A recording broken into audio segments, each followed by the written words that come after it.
Hey there everyone, welcome back to our channel. Today we're going to walk you through a super easy process, how to deposit a check at an ATM. If you've ever felt unsure about how to do this, don't worry, we've got you covered. Let's get started. If you're new here, don't forget to hit that subscribe button and click the bell icon so you never miss an update. Before we head to the ATM, there are a few things you'll need. Make sure you have your check, your bank card, and know your PIN.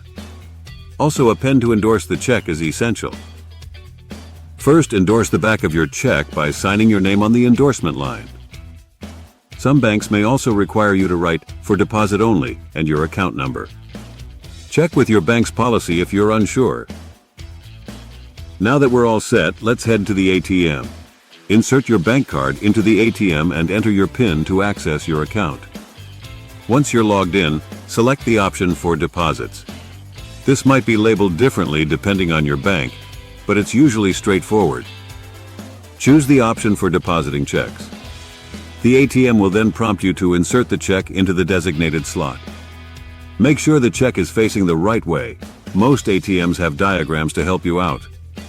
Insert the check smoothly into the slot. The ATM will scan and process your check. This might take a few moments. Some ATMs will ask you to verify the amount. If everything looks correct, go ahead and confirm. Once the deposit is complete, the ATM will ask if you want a receipt. It's always a good idea to get a receipt for your records, just in case.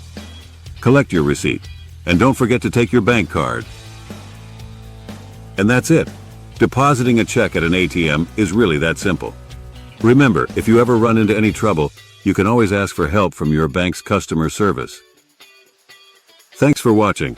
If you found this video helpful, don't forget to like, comment, and subscribe for more banking tips and tricks. See you next time.